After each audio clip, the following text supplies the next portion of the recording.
Ay-Unlad Agrikita Program inilunsad sa lalawigan ng Laguna. Noong nakaraang Biyernes, January 19, 2024 ay isinagawa ang Agrikita Program Launching and Memorandum of Understanding sa pagitan ng Ay-Unlad Kabuhayan, I-Unlad Marketing Cooperative at LGU ng Bayan ng Mahayhay at Louisiana at Pamahalaang Panlalawigan.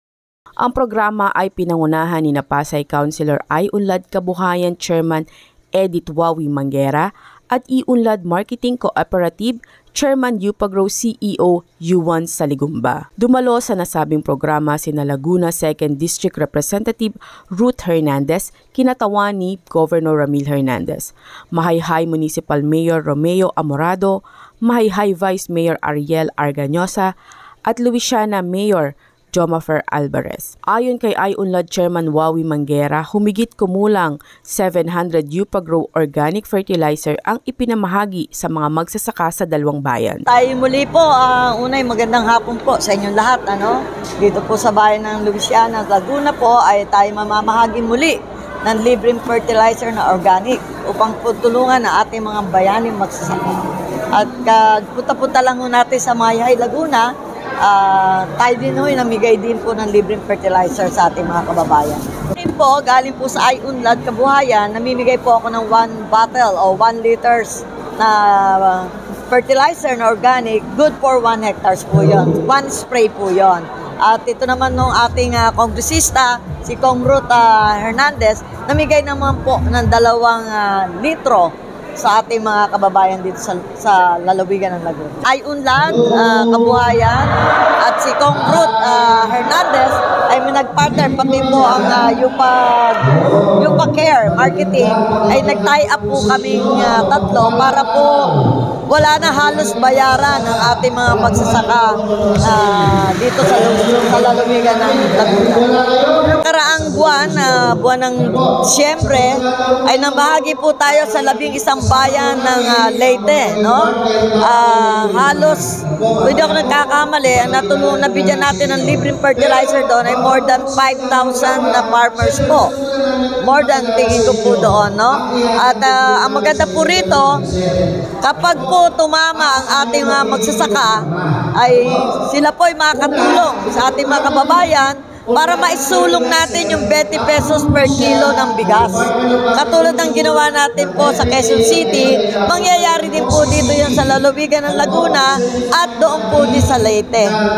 Ayon naman kay Congresswoman Ruth Hernandez, nakita nila Governor Ramil na magbebenepisyo ang mga magsasaka sa programang ito. Napakaganda ng araw na ito na kayo naman witness sa ginawang launching dito sa Agrikitang ito. So actually po talagang mapalad tayo sa ating lalawigan na tayo ay merong mga kapartners. They discussed with me this program. Pinanukala nila po sa akin ito at syempre kagaya po ng binanggit nyo bilang ina ng lalawigan, katuwang sa buhay at sa paglilingkuran ni Governor Ramil, I discussed this proposed program or project by Upacare, ang Upagro Marketing Cooperative at ang Ay-Unlad Kabuhayan Foundation. Diniscuss ko kay Gov at nakita ko kasi na this will greatly benefit our farmers kasi gusto po natin talaga mapababa ang cost of production ng ating magsasaka at tumaas ang yield at production nila. That way, we can help them na sinasabi natin sila ang bayani ng ating bansa, bayani ng kasalukuyang panahon. So dapat suportahan ang agricultural sector. And that's what we are doing. Na libre, mabigyan sila ng fertilizer, magamit po nila para sa kanilang sinasaka na bukid. Tuhan natin, suportahan ang programa ng ating mahal na Pangulo na maipababa din ang presyo ng bigas. So kung mababa, sweetheart, ang cost of production, maipapasa ito sa consumer sa mababang halaga.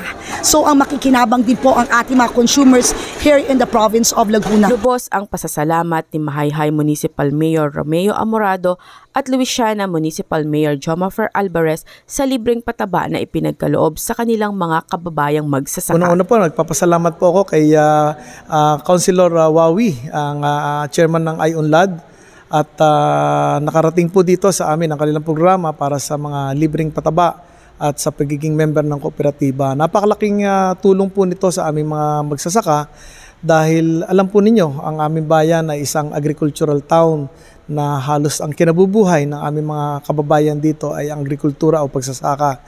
Kaya po napalaking tulong nitong mga programa nilang binababa dito sa aming bayan. Ito naman marapat lamang na talagang tayo po magpasalamat dahil tayo po ang isa sa mga beneficiaries na pinili ng IUNLAD at sa tulong din ni Congresswoman Ruth Hernandez sa magbiyayaan nito.